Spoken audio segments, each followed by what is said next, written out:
Let me ask you something honest.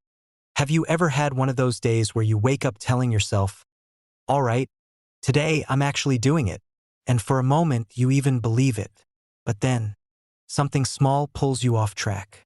A notification, a quick scroll, a random thought like, let me just start after I eat, and suddenly it's midnight.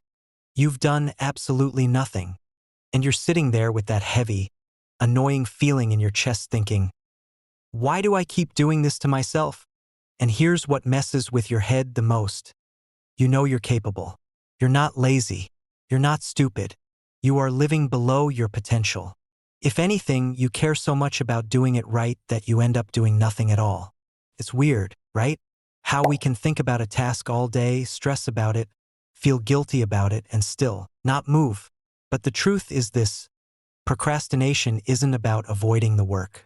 It's about avoiding the feelings tied to the work, the pressure, the fear of messing up, the fear of not being good enough, the fear that maybe we won't live up to the version of ourselves in our head.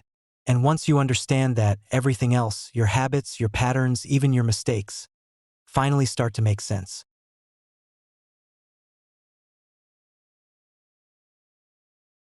1. The task isn't the problem, the emotion is. Most people think procrastination happens because the task is hard. But look closely, we procrastinate on simple things too. Sending an email, booking an appointment. Why? Because your brain doesn't measure difficulty. It measures emotional weight. If a task feels like pressure, feels like judgment, feels like you might mess up, your brain immediately tries to protect you by avoiding it. And the funny thing, the longer you avoid it, the heavier it feels. That's why even small tasks start feeling like huge mountains. 2. Your brain gets addicted to temporary escape. Every time you avoid the task, your brain rewards you with a tiny wave of relief.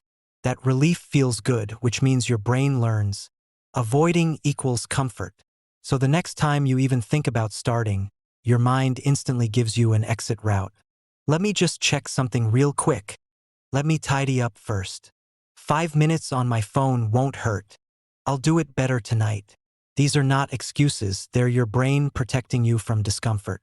And while you're stuck in this loop, your day keeps moving. And stress keeps building. And that leads to the third piece. 3. You're stuck between two pains.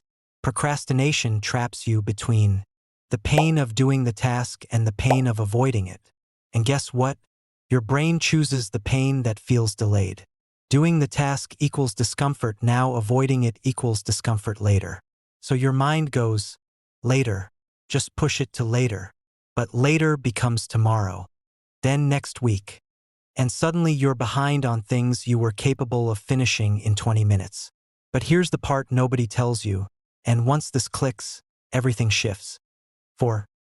The moment you start, you break the cycle completely. The hardest part is not the work. It's the moment before the work. You know that feeling when you force yourself to finally begin and after 2 minutes you think, wait, this wasn't even that bad. Exactly.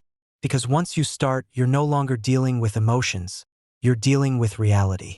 The fear disappears. The pressure fades. The task loses its monster shape. Starting is the cure. Not motivation. Not discipline. Not beating yourself up. Just starting, even if it's messy, small, imperfect. That's what breaks the loop. Listen, procrastination isn't a personality flaw. You're not broken. You're not lazy. You're just human.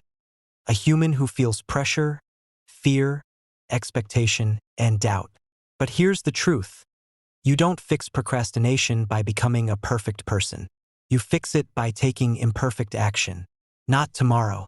Not when you feel ready. Not when life gets easier. Now, with whatever version of you exists today.